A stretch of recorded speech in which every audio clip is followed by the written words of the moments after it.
ناظرین زه موجود یم دې وخت اکبرپوره کې او اکبرپوره کې زموږ چې کوم آج اخبار شهید ریپورټر دی ملک حسن زیب بای رور مونږ سره دی.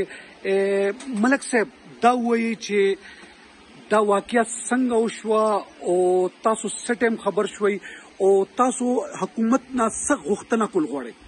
دا د پرون ابو د ډیپټي ټایم او کور نه ووتو دا زموږ کور دی دلته نه روان شو زه ورسره وم او دغلته د ده بل دوکان دی دی هلته تلو نو زه ترې نه یو 25-20 قدم چې کوم دی شاته یو دوکان کې کوشو به چې سودا مې راغېسته او پرې ما نه مخکې تېر شو دا 2 بایک والا کسان هم ما سره جفت تېر شو. زه چې دوکان ته راننوتم او دوکان نه ما فایرنګ واورېد د ټولو خلکو رامن لګه ما هم بیا رامن لګه دا کسان چې کوم دي په موټرسایکل باندې راغلي 2 کسان او ما بیا وتښتېدل او فایرنګ یې کولو لاړو ته حکومت نه زموږ نه وزیر اعظم صاحب نه وزیر اعلی صاحب نه پرمیر شیر صاحب نه دا مطالبه ده چې زموږ ورور بې ګناه و نه زموږ چا سره دښمني وه نه زموږ چا سره ذاتیات و نه موږ چا سره جګړه کړې ده زما ورور بې ګناه او هغه له انصاف ورکړی.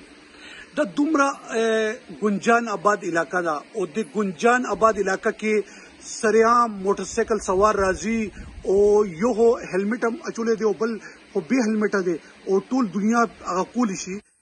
آیا دا یو ډېره غټه دهشتګردي ده؟ حکومت اف آی آر کې د دهشتګردۍ دفات نه دی کړي او صحافیانو میډیا چې کم پرسنز دي زموږ مطالبه دا ده چې دې کې د دهشتګردۍ د دفات ولګي. تاسو د ورسا د باره کې څه وایي؟ موږ دې باره کې دا وایو چې زموږ په صفا صحیح طریقې سره انویسټیګیشن وشي او موږ ته د خپل ورور غل معلوم کړي. موږ د دهشتګردۍ یا د دغه خبره نه کوو، صحیح شفاف انویسټیګیشن غواړو چې موږ ته صرف دا پته ولګي چې زموږ ورور چا مړ کړو او پسې یې مړ. او تاسو سره چا رابطه وکړه؟ حکومت مشرانو کشرانو چا رابطه وکړه؟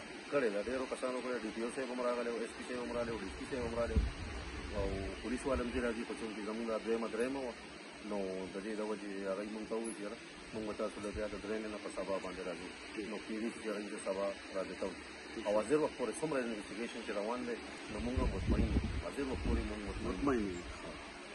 ناظرین زه د وخت یو د کلي یو مشر د اکبرپورې د ټولو ډېر غټ دا کلی دی او الحمدلله ټول پښتانه دي. د دې ځای یو مشر دی، تاسو خپل تعارف وکړئ او دا ووایئ چې دا واقعه چې وشوه نو تاسو څه حکومت نه غوښتنه کول غواړئ؟ موږ چې د ضلع نوشهره اوسېدونکي دا زموږ علاقه ده اکبرپوره. دا زموږ ډېر ښه یو صحافي ملګری جرنلیست د دې علاقې یو نامور کس دی. داسې بې ګناه لکه نه چا سره څه داسې تیزه خبره، نه جنګ جګړه، نه څه واقعه، نه څه ذاتیات او په دومره ډک بازار کې داسې یو واقعه کېږي نو دا ډېره د افسوس خبره ده زموږ لپاره، زموږ د دې علاقې لپاره. پسونو خلکو منځ کې راځي یو سړی داسې واقعه کوي.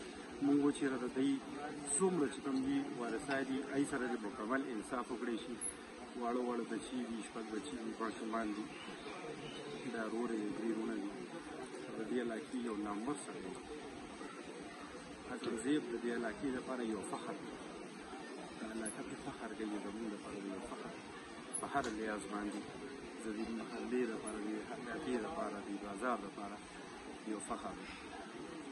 دا ټول پرې ډېر فخر کوي او ډېر ظلم ورسره شوی دی. انصاف وشي. مهرباني.